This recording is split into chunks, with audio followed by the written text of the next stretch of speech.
All right, hello and welcome to the first film of the third round. I want to say it's been a while, isn't it? Yeah, I It is. think that's right. Yep. So it's my pick, and I've decided to choose the 1991 film by John Singleton called Boyz in the Hood. This is a film I actually really love, actually, because I've seen it quite a few times.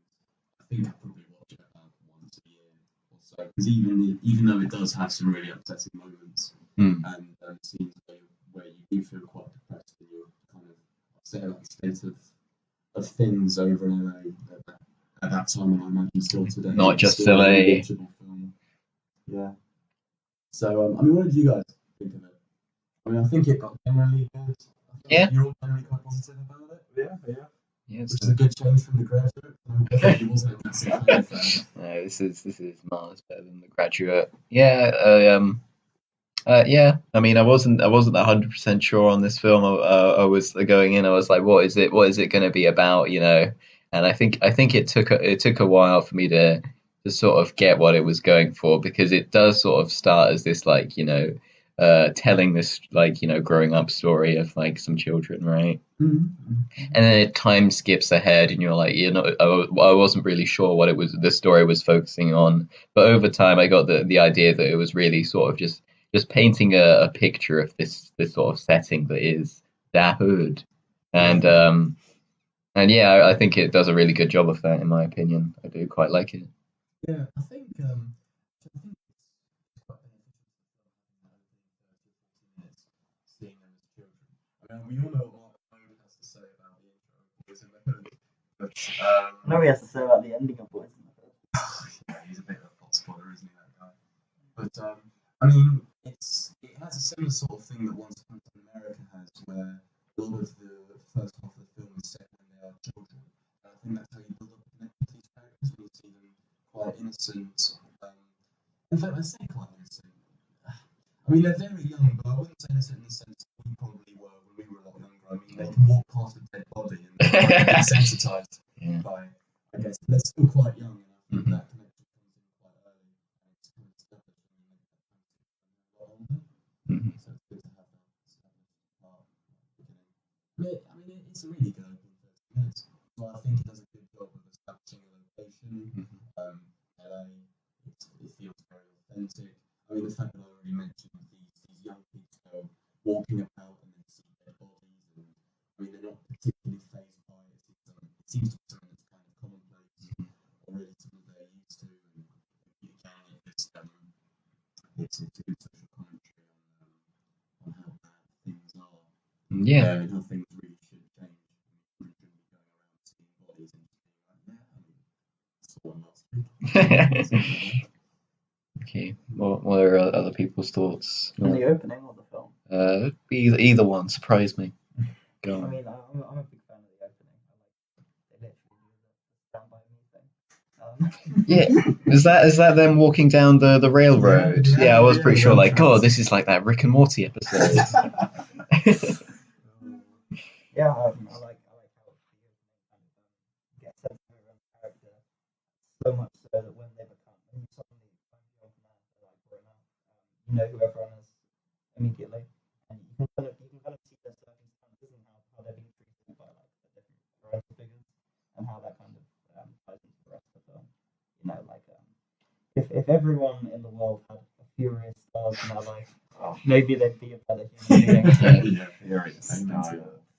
What a guy. I think he does carry the film in some sense. Like, well, I say carry, that's a bit rude, but he's like the highlight. The standout is that name, and every scene he's just this perfect balance of just like relatable, like kind of cool dad, but also extremely woke, extremely like aware. I said that word. No, extremely like aware of social issues. Yeah, knowing how to present them in the way that matters. I think. Yeah, one of the best things for me is when he goes out somewhere called yeah, it goes like from the wall and then just explains to his son like why things are like they are, basically. And then you're a bit worried as people come around and you think, They Yeah. all have bad edits. So much better than, I mean, I've not even seen Green Book, but I Oh. feel like a shit on it. You mean the best picture winner of 2019? I feel yeah, it's like one scene probably is a lot more interesting and explores the idea of but then I can't really say It's one of those scenes that just like it will live on forever.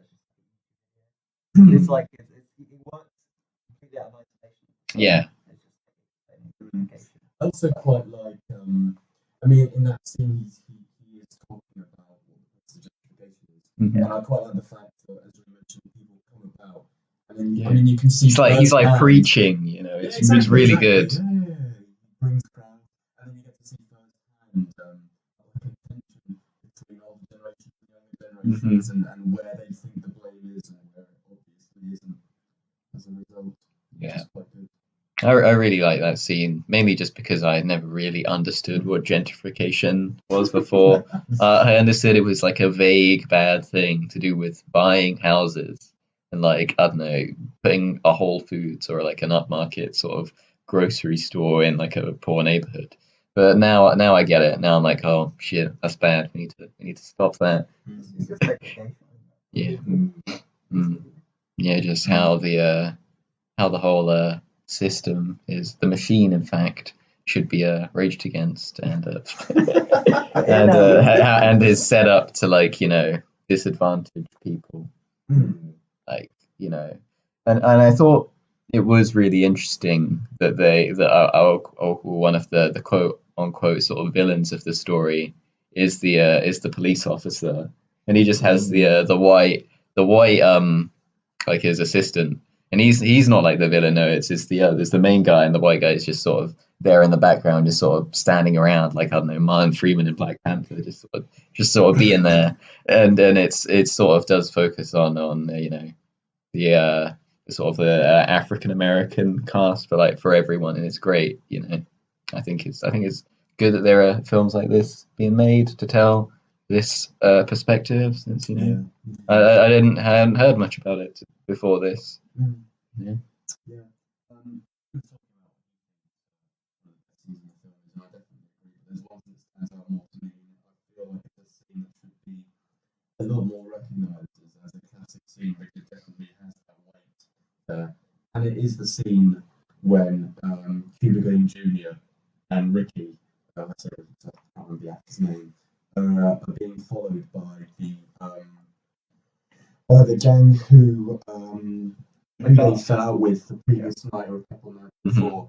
And it's just like a fantastic instance where they separate, even though Cuba Gooding Jr. doesn't really want to, and he walks off and turns around, and he sees the car coming down the driveway, and he shouts out to Ricky.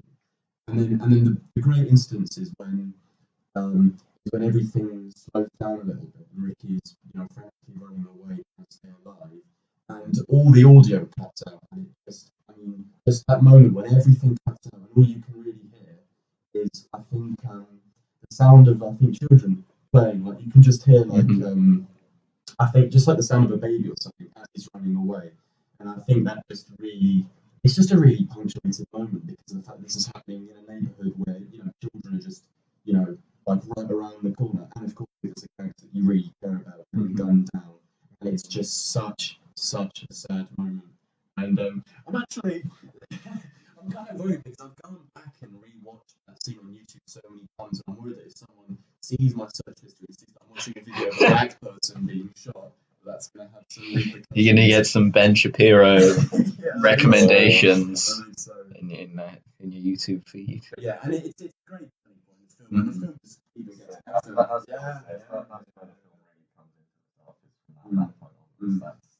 And there's another great moment, I think.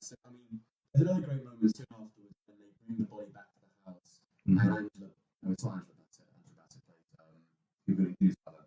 But Ice Cube and Ricky's mum comes along, and it's such a brilliant acting scene, and it's just completely tragic and really depressing. And it's the scene straight afterwards when Cuba Gooding Jr. goes to get his gun, his dad's gun actually, and his dad to talk about it. I really like that scene. Great lines in that. Great lines. Yeah, it's I was genuinely, like, really sad when he when you find out that he's escaped out the window after giving his gun to his dad. But I was very glad that he backs out later on. I feel like we're And just then- recite the entire end of the film. Yeah. I was gonna say, I really like the bit that when you see the guys who did it, like normal. Yeah. They're not villains. They're kind of they're circumstances. Mhm. And you kind of Products of their environment. like Jack Nicholson. And In then, the party. and then since we're just reciting the whole end, and then like conversations at the end between can't remember any names, but Doughboy? Is that his Doughboy, name? yeah, Doughboy. Doughboy, and Doughboy and Trey. yeah, Doughboy and Trey, and that little conversation where like Doughboy was just like, yeah, sort of felt nothing. Wasn't really a good revenge. Yeah, he's just holding a 2-liter bottle of Sprite that he just puts down. And then the credits, of course, can't forget the credits. Yeah. And the film's over. And the menu comes up. Thank you for listening. Should we just drop the pretense that we review things and just start doing like really shit like audio transcriptions of things? Like, oh, there's So basically, you're in a boat. in this lighthouse.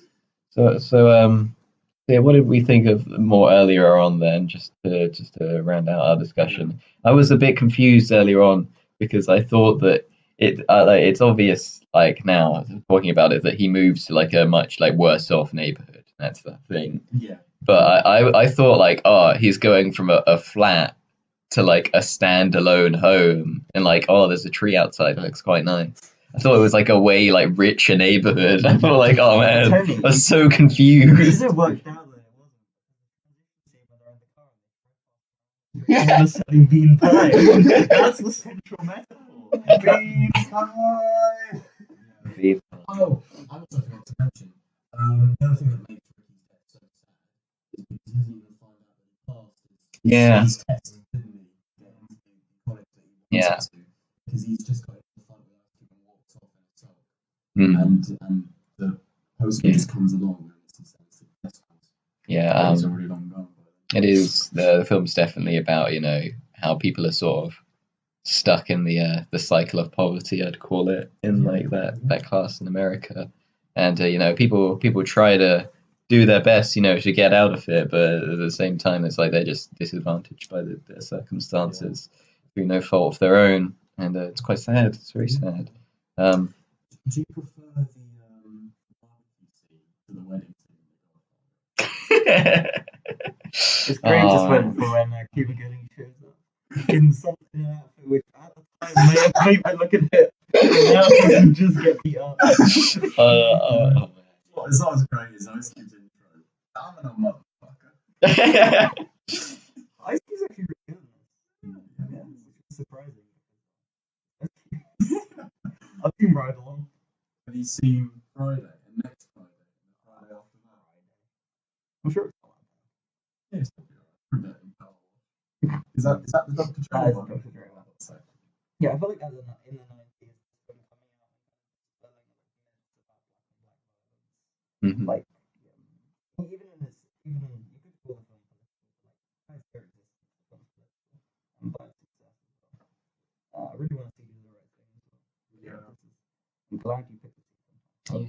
For some reason, it just didn't seem like the kind of thing you'd like. I don't know. why'd you say that? I don't know. Maybe it's because I hadn't heard much about it. The name, I think, is intentionally meant to sound like a sort of like gangster style, like a sort of glorifying that hood kind of lifestyle kind of thing, and it Yeah. definitely plays on that really well. I think I just say Oh, this has so much more class Yeah. and style than Car Wash and Friday. I think maybe you didn't think it was my kind of film because up until then I wasn't a massive fan of films about race, but Green Book Green Book made you realise that racism was bad. To be fair. it makes me proud to be white. Fuck's sake. See, it's obviously a very I feel like the word criticism it's not like for me gonna get like is because of the direction. It's well directed. I feel like it's flair. No, like, You weren't a fan of that montage section, were you? I remember you saying that specifically. yeah, I feel like music can really big films. Yeah. That kind of thing. I think it is like a very like setting driven film, and it's sort of meant to be like a real, setting. So it's probably it's not like fucking CGI or whatever. 1991, right? Yeah. So this is a real place, and those places just look quite drab, Yeah, But like, So, the performances. Yeah. There's There's some good moments though. Some good moments. Yeah, it's interesting The, to say that about music, and I actually kind of agree. I feel like it has basically a lot of the synth kind of music in the 90s. I just associate with A Few Good Men. That's the thing that I remember most about that film. It definitely has that feeling in Boys on the Hood, that kind of music. And I'm glad that they don't overuse that kind of. I don't even know. It's just a piece of music almost, and it's a piece of music that plays after. Well, I say Fear is convinced his son not to go with Ice Cube to find the people who killed Rick. And obviously, he does in the end. Well, he doesn't in the end. But at that point, he does. And there's music playing as they hug, and it's not bad. But I think what makes the scene just beforehand just so impactful, as in the scene where Ricky's wife and mum come along to see them, is the fact that there's no music. It's just a minute or two of just these two women who are completely heartbroken, completely destroyed to see someone they love taken away from them. Yeah. Mm-hmm. And you kind of like you almost don't realize that the film is building up to the whole time. And like in terms of like the film existing kind of spell myths from idiots. The fact that like it kind of shows that even like the best of people, when they're put in such difficult circumstances, will people suffer? Yeah. It's almost like he does nothing wrong. Yeah. He's like a star athlete. He's got white, he's got a child. He's got good grades. He's gonna go off and make something. It's dispelling the meritocracy myth of America, the American dream, all of which. I thought John Steinbeck. Oh man. Did any of you think that one of the three would die? So one of the three main guys. And then if so, which did you think it would be? I wasn't sure. This is a disclaimer. Do not watch Get Hard. Watching this. Watch this first, and then maybe just don't watch Get Hard. But just because there's a bit in Get Hard, though, they just spoil what happens in Boys in the Hood. It's what a shame. funny, but it's like probably not worth it. But still, like Sorry, did you watch Social Intelligence? What, the one with Dwayne the Rock? Rock. I think so, yeah. What's that come from? Oh, the fact that he was talking about Kevin Hart. Oh, okay. All the other crap. Oh man. You know what Kevin Hart and Ice Cube are in together? Right along. No, surely not. Oh yeah, of course he is. Yeah. Loose right. background. Central Intelligence is a 6 out of 10, I think. It has some good jokes, such as a pet snake called Snake Gyllenhaal, and that's it. You watch the film for that bit. Going back to your previous question, even though I had the thing spoiled for me, I've forgotten some of all the details and everything. So what I was expecting was that Doughboy would be killed and it was Ricky on revenge. I mean, there is a scene where one of them just is stopped by the car and has a shotgun pointed at him, and I'm like, that's fucking Chekhov's gun right there, right? Is that the right one? Yeah, Yeah, Chekhov's gun. It's all about Chekhov's boat now. Chekhov's flag. If you show a boat in a film, by the end credits, you will have its maximum speed revealed. So Harry, you finally convinced that Cuba Gooding Jr. is in fact a good actor. Yeah, I mean the only. OJ, or I think he was slightly missed out. I still disagree with you on that. He's still good. I think it's more that like OJ is such a famous guy, you kind of know how he acts. You should actually see Jerry Maguire. He's quite good in that, and that's legitimately like a quite good one. So. But it's Princess Caroline's favorite film. So. Oh yeah, of course it is. So are we ready to wrap this up then, or Like the shortest podcast. You know, I think our redo of what was it, the Red Faction episode. Oh yeah. Didn't we do? Why is it? Was it Violator we did in like 10 minutes? As well, like that? No, Violator was like No, it wasn't because we lost the thing. yeah, we So did ended up that. doing it in We like did 10 that. minutes. No. You sure? Yeah, but it was 2009. So we did quick. No. I thought we did One Violator. took a while, one we did quick. You can Because tell I it's been a thought that while. we used the same SD card for Violator and that year, so we probably had to do them. Yeah, we did. We had to redo both, but we spent more time going back through Violator because we had like more stopping points. Yeah. To be fair, Whereas the there were just 2 stopping points. Yeah. yeah. Well, that's we've padded for time now, so we can Yeah, no, I mean, So, set the I'm bar. sorry. I said set the bar. Yeah. I will now refer to this book of mine for something quite interesting. The Bible. The Bible of films.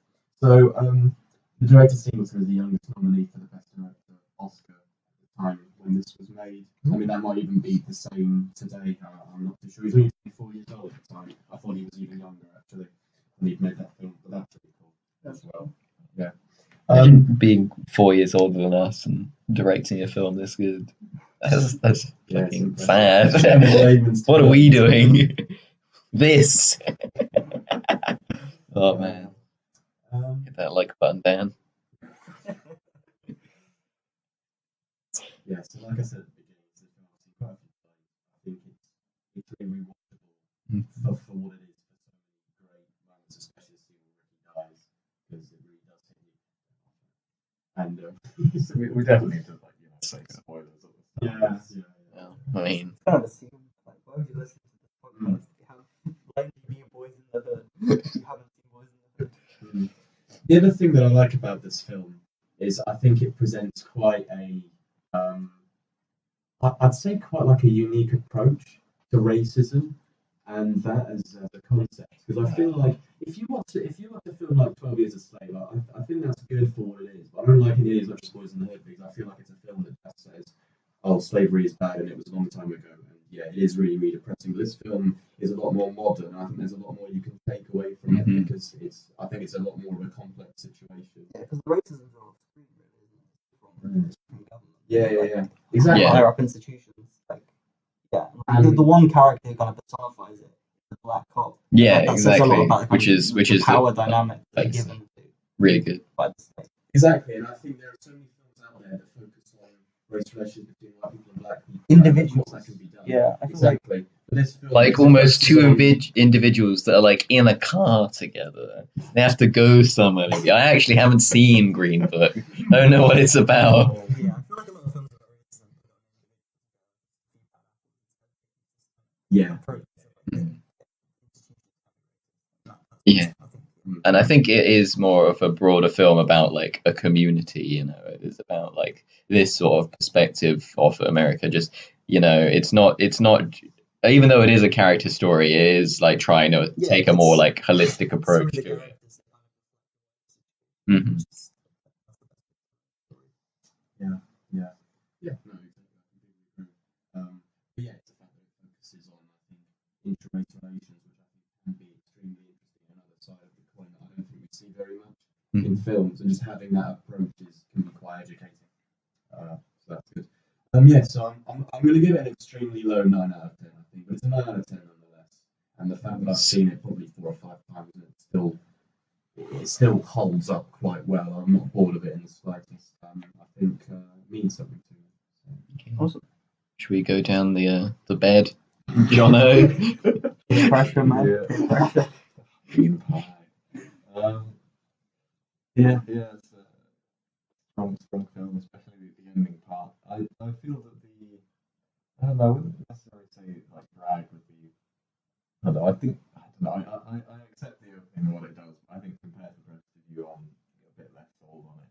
And then just I don't know, because it really, really comes into its own. From Ricky's death onwards, and like the bit leading up to that, and some odd scenes before are really great. The sort of rest doesn't. I mean, it grabs you enough to keep you interested. But I said that that's the sort of weaker section. But yeah, no, I think I'll give it an 8 out of 10 overall. Yeah, Nice. I think I'll agree with Jono. It takes a while to build momentum, and definitely it's worth it by the end of the film. Yeah. But there are a few problems I have. I don't think it will be like top 20 or anything of my films, but it's still really good. I'm still glad I got the chance to watch it. I'll agree with Harry when he said that they probably could have done something a bit more exciting with the direction. But I'll accept that they probably wanted to not stylize things. They wanted to almost take like an Furious.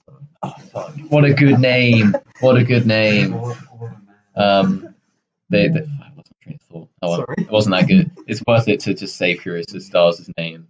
They didn't want to stylize things because they wanted to show like an objective approach, and I appreciate that. Saying that a few things just as a bit of a flaw. But yeah, it takes a while to build up momentum, and there's a lot of scenes that are just guys outside on a porch arguing about fucking nothing, and I'm like, get on with it, They do that. Such a They had do. a problem with my lap in Spirited Man. I have a problem with this. I don't even They are just having. building texture. They are building Well, the texture. To be fair.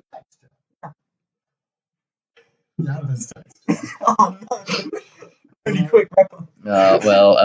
But yeah, it's still really good. I don't know. I appreciate what they were trying to do. I just feel this feels a bit, meandering at times. But it's still really good. Yeah, I just wanted to throw that tiny nitpick in there. I'm going to give it a solid 7 out of 10.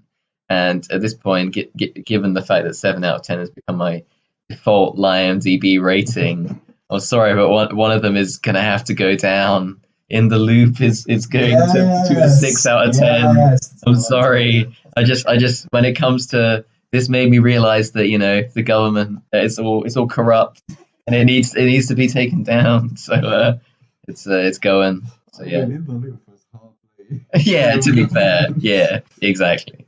But That's okay. all right. Carnage isn't a real film. No, I like Carnage very well. So yeah, this is a really great film. Very emotionally impactful. It's definitely yep. I feel like I've said everything I need to say. I would just repeat that. I don't know. You can kind of tell when a film's a 9 or a 5 star. There's something extra, Yeah. that I feel like this was lacking. Maybe upon rewatches, it might be, but yeah, I feel like I'm happy giving this an 8 out of 10 because it's a really great film, and I'm glad Ethan picked it. Go watch it. Thank you, Ethan. Well done, Ethan. That's right, guys. Thanks for not picking The Graduate 2. That's okay. I agree with Black. That's the other side of it. Is that in the top 250? It is in the though? top 250. Like comfortably in the top 250. Number 1. It's like, what is it? In between Raging Bull and like Icarus. Sorry. Right. Should we? Okay, so as this is round 3, that means I'm going next. So, the film that I'm going to pick next. Should we loop around to the beginning of the podcast and see if we can make a joke? Wait. No, I need to pick my film. Fuck. Is he still debating? Yeah. Fuck. You know what? Fuck it. I don't even want to win. I'm going to pick Synecdoche, New York. Yes! Okay, great job. Oh, my God. Bye.